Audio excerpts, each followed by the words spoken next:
এটা হলো intrauterine contraceptive device. এটা একটা বিশেষ ধরনের ডিভাইস।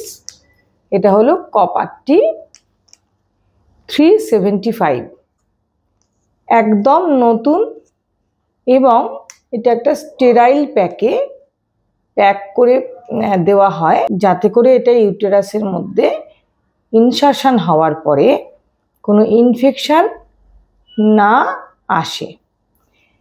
এটা একটা ওপেন ডিভাইস।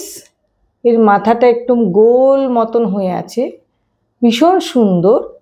এটা থেকে কোনো রকম ইউটেরাসে ইনজুরির কোনো রকম চান্স নেই। আজকে আমি আপনাদের এটা কি করে বের করতে হয়, কি করে এটা ইউটেরাসের মধ্যে দেওয়া হয়, সেটা প্রসিডিওরটা আপনাদের সামনে দেখাবো। আর এটার সমস্যা কি হতে পারে এবং সেই সমস্যার সমাধান কি, সেটাও আপনাদের বলবো আজকে। একদম দেখুন কপারটিটা কি সুন্দর, একদম গোল, মাথার মধ্যে এমন কোনো কিচ্ছু নেই যেটা খুব ছুঁচলো অংশ। ছুঁচলো অংশ কিন্তু এই কপারটিটার মধ্যে একদম নাই। এটা 375। কেন 375? এই যে এটার যে স্টেমটা, এটার যে কাণ্ডটা, এটার মধ্যে 375 স্কোয়ার মিলিমিটারের কপার ওয়্যার জড়ানো আছে। এটা একটা মেডিকেটেড ডিভাইস। এটা 5 বছর পর্যন্ত ইউটেরাসের মধ্যে থেকে কন্ট্রাসেপশনের কাজ করে। এটার সাইড এফেক্ট কিন্তু প্রায় নেই। এই যে ডিভাইসটা, এটা এখন গভর্নমেন্ট সেক্টরে ফ্রিতে পাওয়া যায়।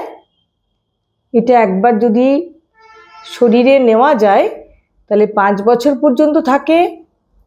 এই ডিভাইসটার side effect systemic side effect, মানে রক্তে মিশে গিয়ে কোনো রকম সমস্যা করার কোনো ব্যাপারই নেই। ফলে একবার দিয়ে দিলে মনে করে করে ওষুধ খাওয়ারও কোনো প্রশ্ন আসছে না। ফলে একবার যদি কপারটি 375 দেওয়া হয় তাহলে সেটা 5 বছর নিশ্চিন্তে একটা মানুষ থাকতে পারে। এই যে মাথার উপরে গোল গোল গোল গোল অংশগুলো, এগুলোও কিন্তু গোলভাবে বানানো হয়েছে যাতে করে কোনো রকম ইউটেরাসে ইনজুরির চান্স না থাকে।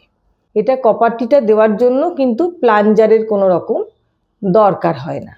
এটা আমরা কিভাবে দিয়ে থাকি ইউটেরাসে, প্রথমে আপনাকে জানতে হবে যে এইটা হচ্ছে একটা ইউটেরাসের স্ট্রাকচার। এটা হচ্ছে ইউটেরাসের বডি, এটা হচ্ছে সার্ভিক্স, এটা হচ্ছে ভ্যাজাইনা। আমাদের এই ফান্ডাস থেকে সার্ভিক্স পর্যন্ত মেজারমেন্ট নিতে হবে। মেজারমেন্টটা আমরা ইউটেরাইন সাউন্ড দিয়ে নিয়ে থাকি। মেজারমেন্টটা দেওয়ার পরে এই যে ফ্ল্যাঞ্জটা, এটাকে আমরা এরকম ওঠানামা করতে পারি যে কোনো সময়। এটা অ্যাডজাস্ট করে আমরা ইউটেরাসের যে ফান্ডাস থেকে সার্ভিক্সের যে হাইটটা, এটা আমরা ফ্লেঞ্জটাকে এইভাবে অ্যাডজাস্ট করে রাখবো। তারপরে আমরা কি করি, তারপরে এটা যেমন কোনো এটাকে আমরা এই ভ্যাজাইনার মধ্যে থেকে এইভাবে ঢোকাতে হবে। ঢুকিয়ে এটাকে এই যে ইউটেরাসের ফান্ডাসের মধ্যে দিতে হবে। দিয়ে যে আমরা তো সার্ভিক্সের এই অবধি একটা ফ্লেঞ্জটা রেখেছি, এবার আস্তে আস্তে এটাকে একটু রোটেট করতে হবে। করার পরে এই যে একদম এটা আটকে যাবে ভেতরে, তখন এটাকে আমরা আস্তে আস্তে বের করে দেবো। তারপরে এই যে টেলটা দেখা যাচ্ছে, এই যে টেল, যে ইউটেরাসের থ্রেড যেটা আমরা ফিল করতে বলি সবসময়, এই যে পাতলা দুটো থ্রেড, আমরা এখানে 3 থেকে 4 সেন্টিমিটার রেখে বাকিটা আমরা কেটে দেব। একটুখানি শুধু বেরিয়ে আছে, এইটা আমরা সবসময় ফিল করতে বলি। এটা কি কি কারণে এই থ্রেডটা ফিল করা যায় না?